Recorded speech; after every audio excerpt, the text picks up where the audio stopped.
हम बात कर रहे थे भारतीय लोकतंत्र की चुनौतियां और समाधानों की।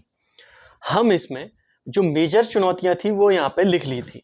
सामाजिक असमानता की चुनौती, आर्थिक असमानता, गरीबी और बेरोजगारी, ये किसी भी देश के लिए या किसी भी लोकतंत्र के लिए सबसे बड़ी चुनौतियां कही जाती हैं, जो कि मेन है। इसके मैंने बहुत सारे वीडियोस बनाए हैं। ये मेरा इस टॉपिक को लेकर लास्ट वीडियो है। अगर किसी ने मेरे ये सभी सीरीज देखी है इसकी पूरी, तो ये वीडियो उसको बिना कहे समझ में आ जाएगा। सिर्फ पॉइंट्स को देख के वो बाकी चीजें समझ सकता है, इतनी पावर है उन वीडियोज में। तो देखेंगे, इसको भी पूरा देखेंगे। लेकिन अगर इस सीरीज में आपने कुछ भी वीडियो देखी है, लगातार सीरीज देखी है, तो ये चीजें आपको बहुत आसानी से समझ में आएगा। ऐसा लग रहा है बड़े आराम से कर सकते हैं कोई भी क्वेश्चन, कोई भी आंसर, किसी भी आंसर को बड़े आराम से लिख सकते हैं। अगर आपने अभी तक की जो भी वीडियो मैंने बनाई है वो देखी है इसको लेके, भारतीय लोकतंत्र की चुनौतियों को लेके, तो ये हमारा इसको लेके आखिरी वीडियो है। इस पे ध्यान देना है। भारतीय लोकतंत्र की सफलता के लिए बेरोजगारी को दूर करने के क्या सुझाव दिए जा सकते हैं, आज हम इसी के ऊपर बात करने वाले हैं।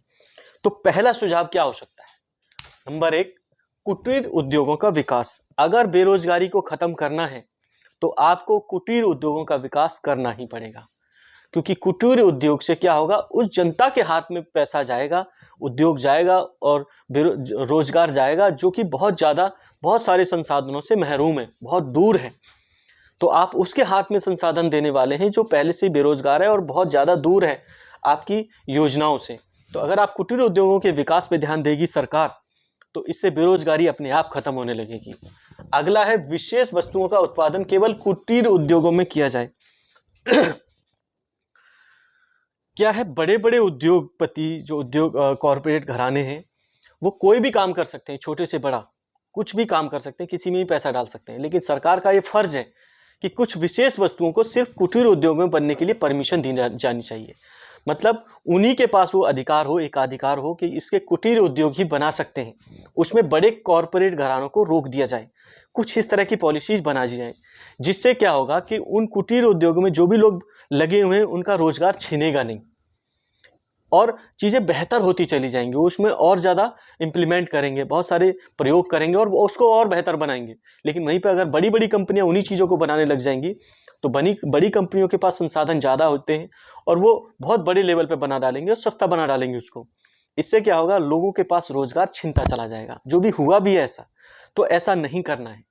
इसका क्या यही सुझाव है कि आपको कुटीर उद्योगों में ऐसे कुछ विशेष, जो भी उत्पादन वस्तुओं को बनाने की, विशेष वस्तुओं को बनाने की अनुमति दी जाए, जो कि बड़े बड़े उद्योग ना बनाए, उन पर उसका रोक लगा दी जानी चाहिए, जिससे कि इससे भी हम बेरोजगारी को खत्म कर सकते हैं।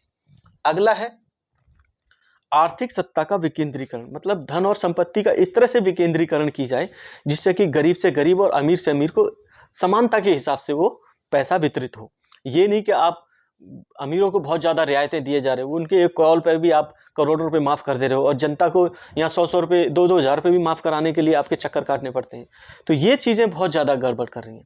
इसमें हमको आर्थिक सत्ता का विकेंद्रीकरण इस तरह से करना चाहिए कि लोगों को सहूलियत मिले, उनको ऊपर उठने का मौका मिले। अगला है, बेरोजगारी भत्ता का प्रावधान। हम जानते हैं भारत में बहुत ज़्यादा बेरोजगारी है और बहुत ज़्यादा बेरोजगार पुरुष हैं। अगर आप उनको रोजगार नहीं दे पा रहे हो, तो कुछ बेरोजगारी भत्ता उनके अकाउंट में डालना चाहिए, पैसे कुछ डालने चाहिए, जिससे कि बेरोजगारी से उनको थोड़ा सा तो ये लगे कि हाँ, अगर हम बेरोजगार हैं, सरकार कुछ पैसा दे रही है, जिससे हमारा काम खर्चा चल सके, कहीं आने जाने का खर्चा चल सके। तो इससे क्या होगा, लोगों को थोड़ा सा आर्थिक सहायता मिलने से थोड़ा राहत मिलेगी। इससे बेरोजगारी तो खत्म नहीं होगी, लेकिन थोड़ा सा राहत मिल जाएगी। और ये सरकार की जिम्मेदारी है, अगर तुम रोजगार नहीं दे पा रहे हो तो उसको कुछ ना कुछ आर्थिक सहायता जरूर देनी चाहिए। इससे भी बेरोजगारी को खत्म करने में थोड़ी बहुत हेल्प मिल सकती है। अगला है, न्यूनतम मजदूरी। न्यूनतम मजदूरी को सख्ती से लागू किया जाना चाहिए कि एक अनपढ़ का, एक ग्रेजुएट का और एक स्किल्डफुल का, जिसके भी पास जो भी स्किल है, उसके हिसाब से रोजगारी, जो भी दरें हैं, रोजगार की जो दरें हैं, न्यूनतम जो मजदूरी की जो दरें हैं, उनको फिक्स किया जाना चाहिए और उनको उसको पाने का हक भी दिया जाना चाहिए। अगर नहीं दे रहा है तो उसको वहाँ पे उसको पाने के लिए कोर्ट में भी जाना पड़े तो जाना चाहिए उसको। तो न्यूनतम मजदूरी की जो दरें हैं उसको भी फिक्स करना चाहिए और उसको सख्ती से लागू करना चाहिए केंद्र सरकार और राज्य सरकार के द्वारा। अगला है, व्यावसायिक शिक्षा पर ज़्यादा जोर दिया जाए। आप अभी तक देखा जा रहा है इस सरकार ने तो कोशिश की है कि व्यावसायिक शिक्षा पर ध्यान दिया जाए, जो भी अभी चल रही है।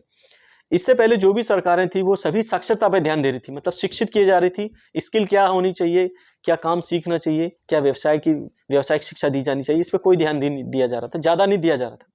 थोड़ा बहुत तो चल रहा था कि कोई ये ना कह सके कि हाँ कुछ नहीं हुआ।